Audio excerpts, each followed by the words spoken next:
ETF index mutual funds నేర్చుకుని stock మార్కెట్లో రాణించాలనుకుంటున్నారా? వెంటనే ఈ నెంబర్కి కాల్ చేయండి. నమస్తే రమగారు. నమస్తే జయ. రమగారు, ధనుర్మాసంలోకి వెళ్ళబోతున్నాం. సో మరి ఆ మాసం యొక్క విశిష్టత ఏం చేయాలి, విధి విధానాలు? మార్గశిర మాసం కొంత అయ్యాక సూర్యుడు ధనురాశిలోకి సంక్రమణం చెందుతాడు. సూర్యుడు ప్రతి నెల సంక్రమణ ఉంటుంది కదా, అవును. మాసంలో సంక్రమణ ఉంటుంది. ఒక రాశిలో నుంచి ఇంకో రాశిలోకి మారతాడు. కార్తీకంలో మనం ఒకసారి మాట్లాడుకుంటూ ఉంటాం దాని గురించి. సంక్రమణం చెందాడు సూర్యుడు ఈ రాశిలో ఉన్నప్పుడు, ఇట్లా ఉన్నప్పుడు, అలా ఉన్నప్పుడు మాట్లాడతాం. అయితే ఇప్పుడు ఈ రెండు సంక్రమణాలు ఇప్పుడు ఈ నెలలో వచ్చేవి. మార్గశిరంలో వచ్చేది, మార్గశిరం తర్వాత నెలలో మారిపోయేది, రెండు చాలా విశేషమైనవి. ఇప్పుడు ఈ సంక్రమణం ధనుస్సులోకి వస్తాడు, ధనురాశిలోకి. సూర్యుడు ధనురాశిలోకి రాగానే నెలపట్టు పట్టిందంటారు. నెలపట్టు వాళ్ళంతా అదే మాట్లాడతారు, నెలపట్టడం.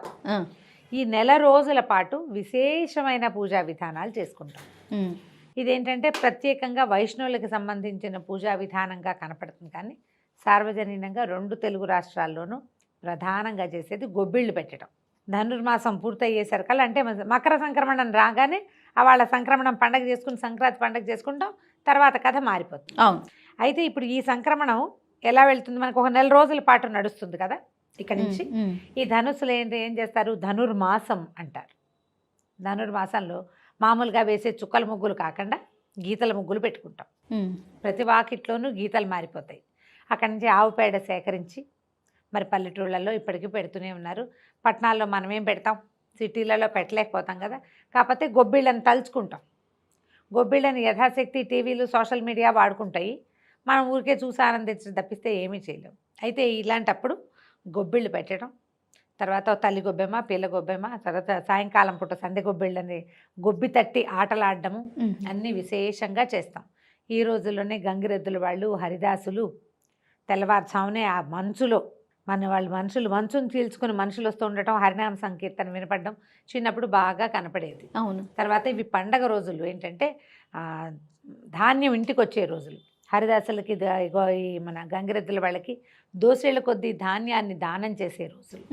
ఈ ధనుర్మాసంలో చేసే దానము విశేషమైన ప్రాధాన్యతను సంతరించుకుంటుంది.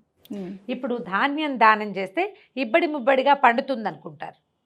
పంట అంటే బాగా రైతులైతే మామూలు వాళ్ళు మనం ఏం చేస్తాము, ఏదో బియ్యం ఉంటాయి, ఓ గుప్పెడు బియ్యం పెట్టడం. ఇప్పుడు ముష్టికి బియ్యానికి వచ్చే వాళ్ళు ఎవరైనా ఉన్నారా భిక్షకి? అస్సలు బియ్యం కాదు రమ్మగారు, వండిన అన్నం కానీ కూరలు కానీ ఇస్తేనే తీసుకోవట్లేదు. ప్రెజెంట్ అలా ఉన్నారు కదా. కాలం మారిపోయింది, అన్ని రకాలుగాను మారిపోతాయి కాలాలు. ఈ కాలం కూడా మారిపోయింది. కానీ ఈ సంక్రమణం తర్వాత ఉత్తరాయణ పుణ్యకాలం వస్తుంది. ఉత్తరాయణానికి ఆది కాలం అన్నమాట ఈ నెల రోజుల్లో విశేషంగా విష్ణువుని సంకీర్తన చేస్తారు. ఈ నెల రోజుల పాటు గోదాదేవి చెప్పినటువంటి తిరుప్పావైని పారాయణ చేస్తారు. ప్రతిరోజు రోజుకొకటి తెల్లవారుజామున అన్ని విష్ణువాలయాల్లో కూడా, విష్ణు క్షేత్రాలలో 108 దివ్య దేశాల్లోనూ, తర్వాత మన ఇంటి చుట్టుపక్కల మన ఊళ్ళల్లో ఉన్న చిన్న పొన్న అన్ని యావనల్లి కృష్ణాలయం, వేణుగోపాల స్వామి దేవాలయం, రామాలయాల్లో, వెంకటేశ్వర స్వామి ఆలయాల్లో, నరసింహస్వామి దేవాలయాల్లో అన్ని చోట్ల కూడా ధనుర్మాసాన్ని విశేషంగా చేస్తారు. మార్గళి అంటారు. మార్గళి. ఈ మార్గళి ప్రత్యేకంగా చేసేది ఏంటంటే పొద్దున్నే లేవటం, విష్ణునామ సంకీర్తనతో నిద్ర లేవటం, తర్వాత స్వామివారికి ఆరాధన జరుపుని ఈ తిరుప్పావైలో ఉన్న మొదటి పాసురాన్ని మొదటి రోజున, రెండో పాసురాన్ని రెండో రోజున చొప్పున చదువుకుంటారు.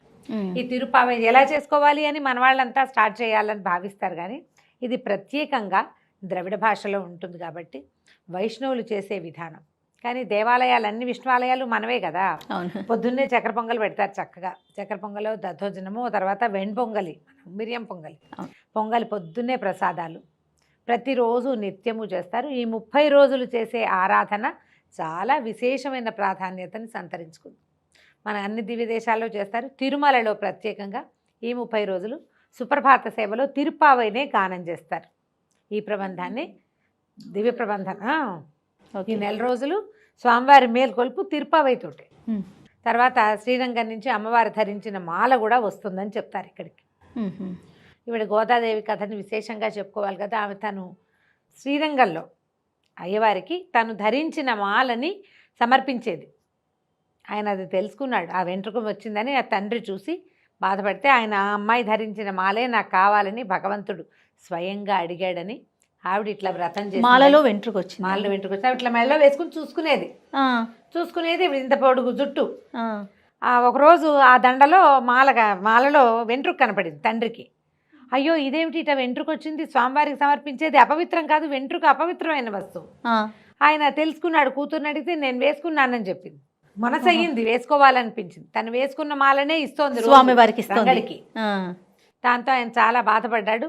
అపచారం చేశాం, ఎంతకాలంగా ఇలా తప్పు జరుగుతుందో నన్ను క్షమించమని భగవంతుడికి ఎంతో ప్రార్థన చేస్తే, కాదు నాకు ఆ మాలే అదే ఇష్టం నాకని అడిగాడు ఆయన రంగనాథుడు.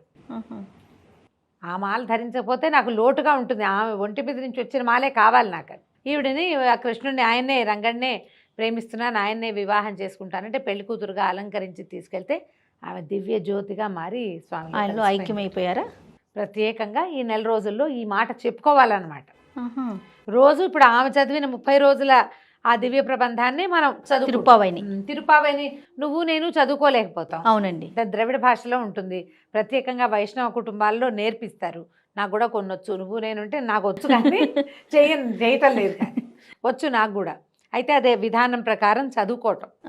మనం చదవలేము, ఏ దేవాలయంలో చదవబడుతుందో అక్కడి నుంచి ప్రసాదం తీసుకుంటే మనం చదివినట్టే. అంతే, మీకు వచ్చు కనుక మేము చాలా సార్లు అడుగుతున్నాం, కానీ మీరు రాదని అనేస్తున్నారు. రైట్, అంటే అర్థం చెప్పేంత రాదు జయ, అట్లా చదువుకోలే, అర్థం చెప్పాలి కదా. అలా ఇప్పుడు ఊరికే స్తోత్రం చదివిస్తే ఏముంది, ఇప్పుడు లలితా సహస్రనామం నువ్వు కూడా చదువుతావు కదా. అవును, నేను చెప్పగలుగుతా, నాకు చదివి దాని అర్థం తెలుసుకోగలను. ఇది ద్రవిడంలో ఉండటం వల్ల అర్థాన్ని తెలుసుకునేలాగా చదివే అవకాశం భగవంతుడు నాకు ఇవ్వల. ఇచ్చుంటే వచ్చుంటే నాకు తప్పకుండా చెప్పేదాన్ని. ప్రతి సంవత్సరం ఇదే ఇష్యూ మనకి, మన ఇద్దరికి అదే మాట్లాడతాం, అదే చేయలేకపోతున్నాను. అవును, ఇప్పుడు అలా ఎవరు చెప్పేవాళ్ళు ఎవరైనా దొరికితే చక్కగా తప్పకుండా విశేషంగా చెప్పించుకోవాలి, అర్థం వినాలి. ఆమె ఎట్లా పిలుస్తుందంటే, ఎట్లా ప్రభు సేవకి వేళ అయింది, పొద్దున్నే నిద్ర లేవండి, తొందరగా లేచి వెళ్ళి స్నానం చేసి రావాలి, ఆయన నిద్ర లేపాలి స్వామిని అని వీళ్ళని నిద్ర లేపుతుంది అనమాట ఆవిడ చెలికత్తెల్ని. చాలా విశేషమైన అర్థం కలిగి ఉంటుంది. ఈ 30 రోజుల పాటు పారాయణ చేయటం, మధ్యలో కొన్ని విశేషం నాయకనాయ అంటారు, అదొక ప్రత్యేకమైన పాసురం. తూమణి మాడత్తు అదొక ప్రత్యేకమైన పాసురం. అట్లా ప్రత్యేక పాసురాలప్పుడు ప్రత్యేకమైన సేవాకాలాన్ని జరుపుతారు. తర్వాత ఈ గోదా కళ్యాణంతో ఈ తిరుపావై ప్రబంధ పఠనం పూర్తవుతుంది. ఈ నెల రోజుల పాటు ఇలా చేయబడే దేవాలయానికి వెళ్ళి ఒక్కసారైనా నమస్కారం చేయండి. మానవ మాతృలు ఎట్లా భగవంతుడిని చేరచ్చు చెప్పింది ఆమె. సాధారణంగా మన అందరికీ పూజ ఉంటుంది, భక్తి ఉంటుంది, ఏదో చేస్తాం. మనం ఏది చేస్తున్నామో అదే భక్తి అనుకుంటాం. ఒక్కొక్కళ్ళకి పువ్వుల మీద ఉంటుంది, ఒక్కొక్కళ్ళకి దండల మీద ఉంటుంది, ఒక్కొక్కళ్ళకి ప్రసాదాల మీద ఉంటుంది. చాలామందిని గ్యాదర్ చేయటం, కొంతమందికి చాలా అలంకారం, కొంతమందికి ఉపవాసం, కొంతమందికి మడి ఆచారం, ఇతరులకు కనపడక కొంతమందికి వితరణ, అందరికీ బాగా ఇంతంత ఎక్కువ ప్రసాదాలు చేసి పంచిపెట్టేసేయాలి. భక్తి పలు విధాలుగా ఉంటుంది. మధుర భక్తి ఇది. భగవంతుడిలో చేరటం ఎట్లా ఆయనతో మమేకమైపోవాలో ఈ గోదాదేవి మనకు తెలియజేస్తుంది. ఈ ప్రత్యేక ప్రబంధాన్ని ఈ నెల రోజులు చదువుతారు. అవకాశం ఉన్న వాళ్ళు చదువుకోవచ్చు, లేని వాళ్ళు మేము చదవలేకపోతున్నాం ఎట్లా చెప్పండి అని అడగండి. ఎక్కడ చదువుతారో ఆ గుళ్ళోకి వెళ్ళిపోండి, అంతే. అక్కడికి వెళ్ళి ప్రసాదం స్వీకరించండి. ప్రతిరోజు ఒక పాసురాన్ని చదువుతారు.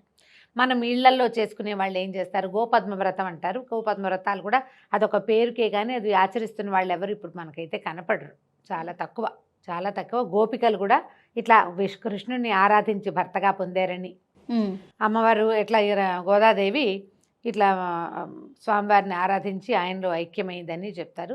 కృష్ణుని ఆరాధన, విష్ణువుని ఆరాధించడం, రంగనాథుణ్ణి ఆరాధించడం ఈ నెల రోజులు చేసినా కూడా విశేషమైన ఫలితం లభిస్తుంది. ఎక్కడైనా రంగనాథ స్వామి దేవాలయాలు ఉంటే అక్కడికి వెళ్తే ఆ పడుకున్న ప్రతిమ శయన భంగిమలో ఉండేటువంటి స్వామిని చూడటం అద్భుతమైన ఫలితాన్ని ఇస్తుందంటారు. అన్ని ఆలయాల్లోనూ మనకు విశేషంగా కనపడుతుంది ఇది. ఎలా కుదిరితే అట్లా చేయటం, మనం ఎలా వాకిట్లో ముగ్గేసుకోవటం, ఇల్లు శుభ్రంగా ఉంచుకోవటం, కృష్ణ గాథలు ఏమైనా చదువుకోవటం, భాగవతం లాంటివి, భగవద్గీత లాంటిది చదువుకోవటం, ఇవి అద్భుతమైన ఫలితాన్ని ఇస్తాయి. ఈ నెల రోజుల లోపల మనం ఏం చేస్తాం, పండగ దగ్గరకు వచ్చేసరికల్లా ఇల్లు బూజులు జిమ్మటాలు గిజలు జిమ్మటాలు చేస్తాం. మధ్యలో మనకి న్యూ ఇయర్ మనం పార్టీ చేసుకునే పండగ ఒకటి వస్తుంది. ఈ నెలలోనే కదా అది కూడా వచ్చేది. అవును. తర్వాత ఏమో భోగి పండక్కి మళ్ళీ బొమ్మలు పెట్టుకోవటము, పిల్లలకి భోగి పళ్ళు పోయటం, అవన్నీ ప్రత్యేకమైనవి కదా. మళ్ళీ దాని గురించి చెప్పుకుంది కానీ చెప్పుకుందాం దాని సంగతి. ధనుర్మాసానికి ప్రత్యేకం ఏంటంటే కృష్ణ దేవాలయాలు, విష్ణువాలయాలని దర్శించటమే ఈ నెల రోజుల విశేషం. పొద్దునే లేవటం, దీనికి ఉదయకాలపు స్నాన విధిని గురించి చెప్పరు. మనం కానీ గుళ్ళోకి వెళ్ళి ప్రసాదం తినాలంటే స్నానం చేయాలి కదా, ఖచ్చితంగా కదా కదా. కానీ చన్నీళ్ళు వేడినీళ్ళు నియమం లేదు మనకి కార్తీకం లాగా. కార్తీకం లాగా నియమం లేదు. మన వ్యవహారం, మన విధానాన్ని బట్టి మనం చేసేసుకోవచ్చు. అవకాశాన్ని బట్టి చేయండి. మంచు రోజులు కాబట్టి తల కాస్త చక్కగా ఏదైనా మఫ్లర్లు అవి కట్టుకుని దేవాలయానికి వెళ్ళగలిగితే చాలా బాగుంటుంది. ప్రయత్నం చేసి చూడటమే. రైట్ అమ్మగారు, నమస్తే. నమస్తే చేయండి.